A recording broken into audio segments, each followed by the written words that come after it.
called The View? It's called The View. It's not called The Fact. Yeah, but It's isn't it interesting that it's called, I mean, I don't think they meant this when Barbara Walters invented it a long time ago, but it's The View. well, That's the problem in America. But There is one view. right, and that's one clearly actually true opinion, and everybody else can go sit in the corner. that's correct. Sunny Hostin just got struck with a verbal double attack from Bill Maher and Megyn Kelly. So powerful it appeared like a live television destruction that nobody predicted. 1 second she was confidently drinking tea on The View, behaving like the discussion was hers to lead, and the next she was symbolically tripping into her own cue cards as if the ground had disappeared beneath her. What happened on screen made her blink in bewilderment, almost like someone had suddenly disconnected her brain the way a Wi-Fi signal stops at the worst possible time. And Bill Maher didn't lose a moment. This battle twisted with more wild energy than a reality program written by tired workers running only on coffee and pure panic. They're disgusting. She's Anna Navarro, in your wildest imagination, you could never solo host a show. You will only ever make it as part of an ensemble, and you could never hope to achieve the success that Tucker Carlson has.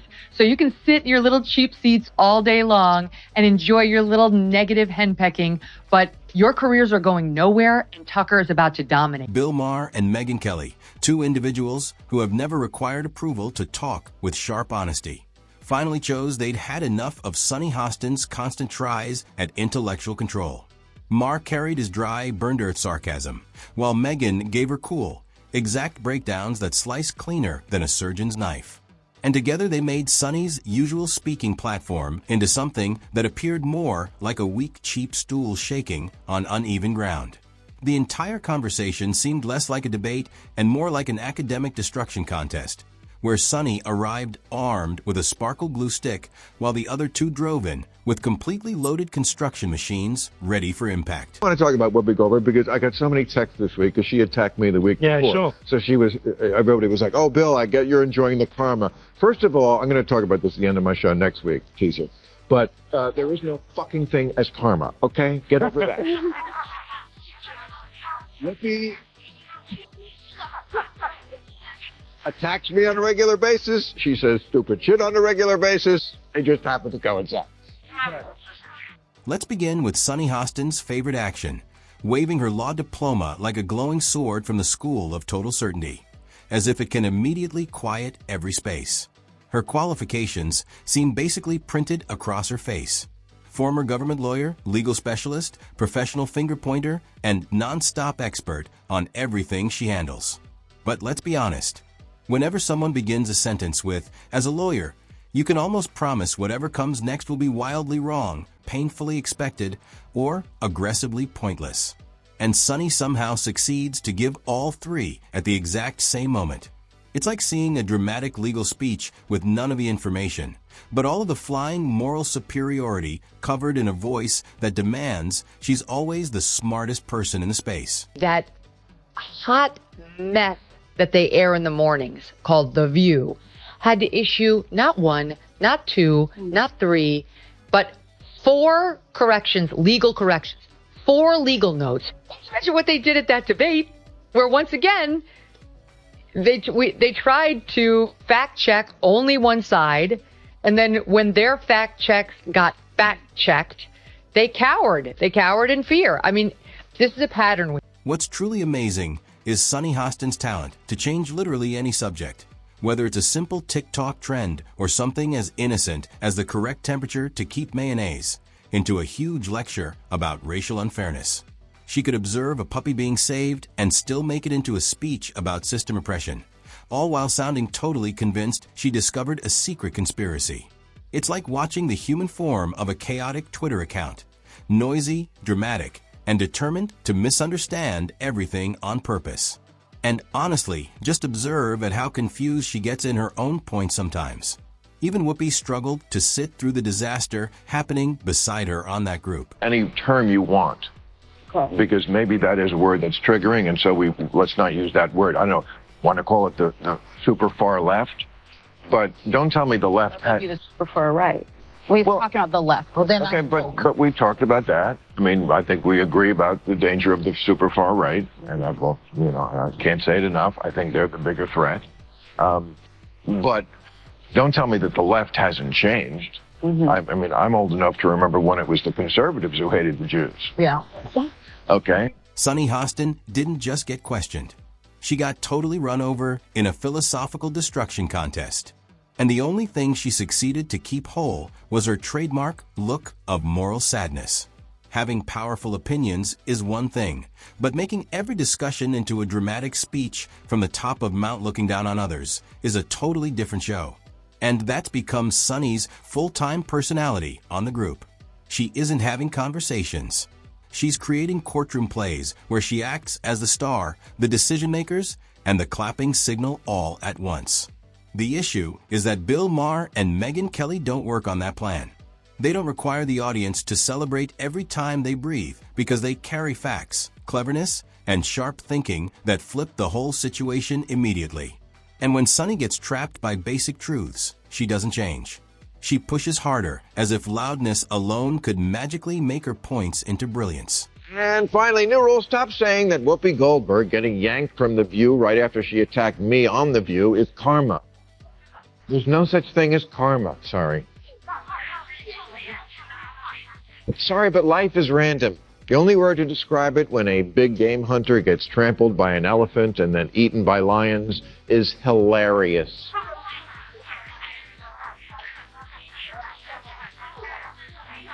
Maher, experienced and totally unbothered, watched the situation happen with the distant patience of a teacher grading yet another student paper titled, "Why I'm Always Correct."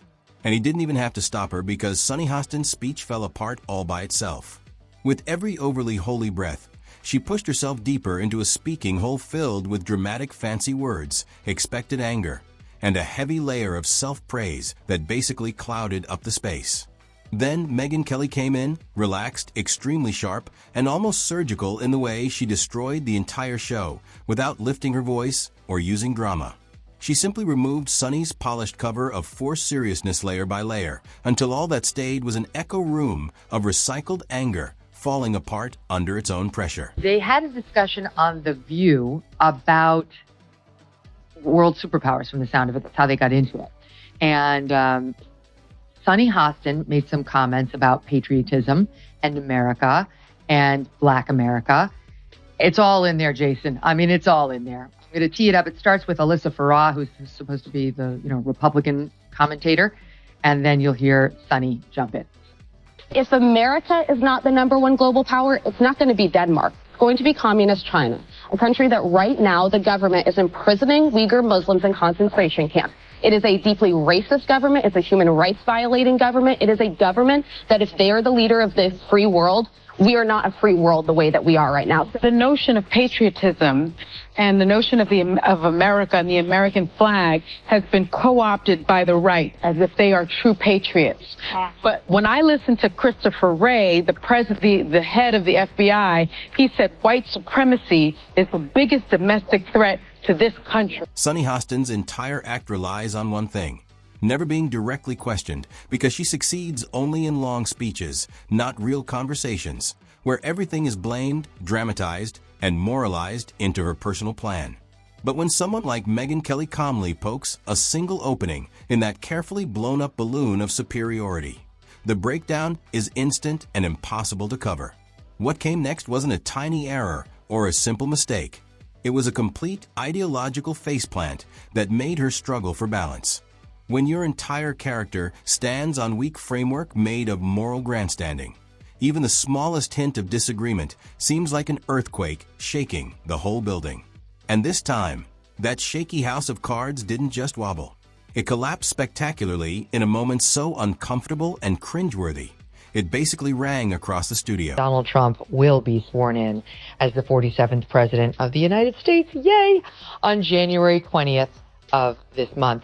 Not everyone's happy about it, and many people would like us to be more focused on the insurrection that he personally unleashed. If you ask them, as we discussed earlier, they think it's as bad as like the Holocaust, and you don't have to take my word for it. Here is Sunny Hostin January 6th was an atrocity. It's one of the worst moments in American history.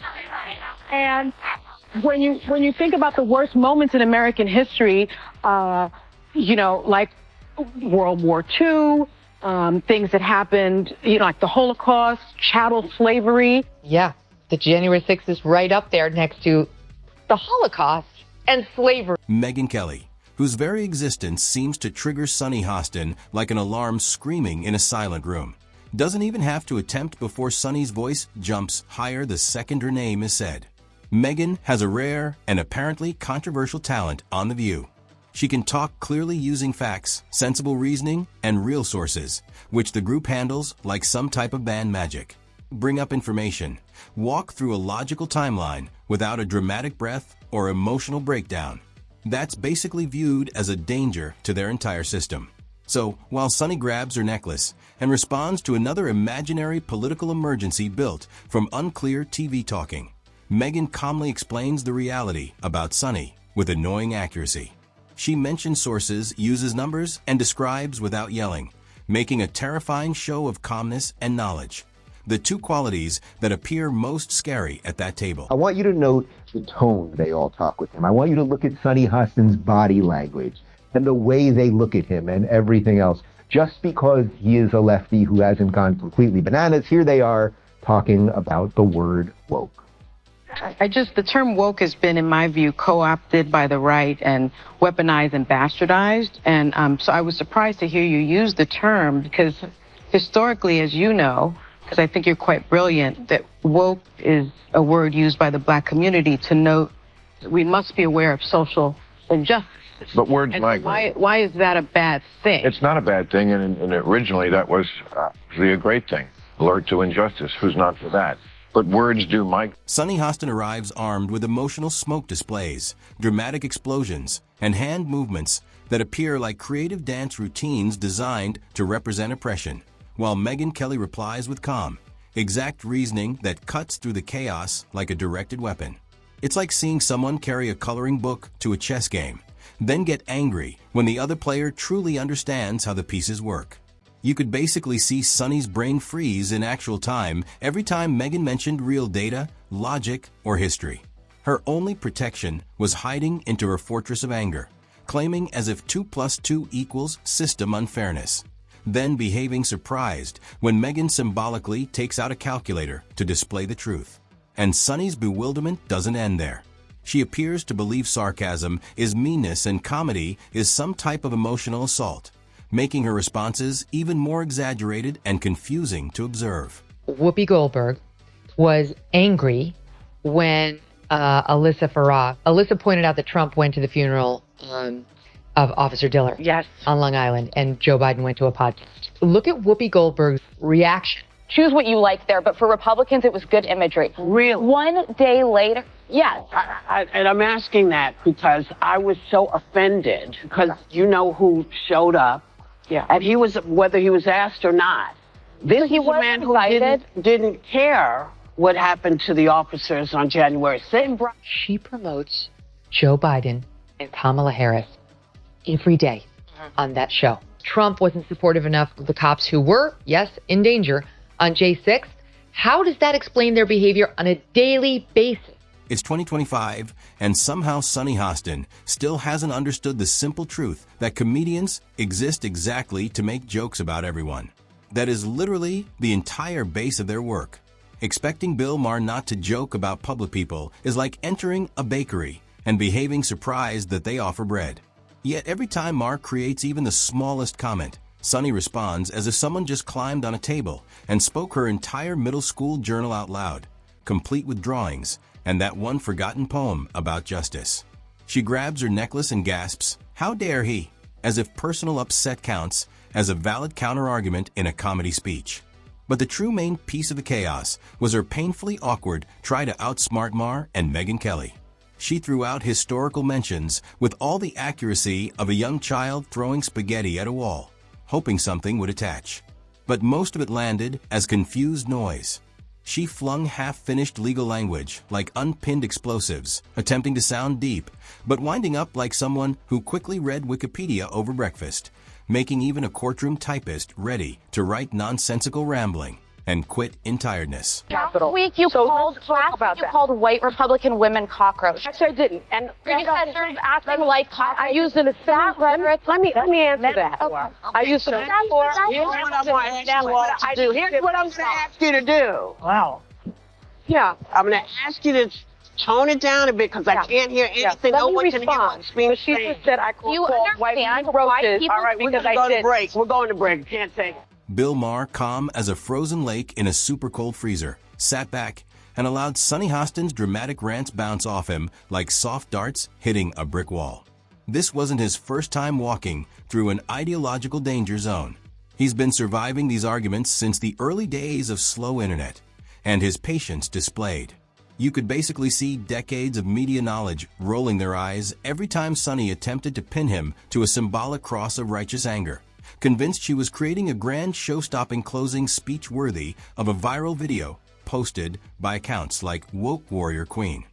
But Maher appeared mentally gone, already halfway through picturing his third glass of red wine and quietly Googling the time of his flight home, while she kept forcing her dramatic speech forward with all the determination of someone who didn't understand her audience had mentally left. And by the way, out there, that hat that you keep wearing, that red hat that says "Make America Great Again," that tells people that you go along with this. So you might as well just put a swastika on the hat. Don't do that. Don't do that. Because we see it anyway. I'm not going to defend Donald Trump ever, but I would never say that we should put the swastika on the cap, because I think you can hate Donald Trump. You can't hate everybody who likes him. It's half the country. I don't want to live in that country. I don't want to live in a country where I hate half the country, and I don't hate half the country. How dare you disagree? Megyn Kelly didn't even have to lift her voice. Her calm, extremely sharp replies made Sunny Hostin appear like she was being quietly pulled apart piece by piece, making the moment into something that seemed less like a debate and more like a spiritual cleansing, with Megyn as the steady priest. Sunny behaved as if reality was just another opinion she could rewrite, holding on to the belief that her anger was always right and that anyone who disagreed was automatically wrong. She doesn't debate. She performs judgment shows where she acts as judge, jury, and prosecutor, expecting clapping between commercial breaks while depending on looking down on others, chosen statistics, and emotional stories that confuse more than they explain. The second another woman fights back, especially Megyn, Sunny drops the thought of sisterhood and jumps straight into battle. Her breakdown reached its peak when she changed from losing the argument to acting like the moral victim, her favorite escape strategy when logic fails and feelings run empty, guiding her to label the other person as dangerous. Bill Maher didn't believe it. He simply showed how ridiculous everything had turned, making Sunny struggle for respect while viewers begged for understanding. In the end, her collapse wasn't physical. It was the breakdown of a worldview that couldn't survive a direct challenge. And no matter how loudly she complained, the truth was clear. Sunny Hostin got absolutely destroyed on live television.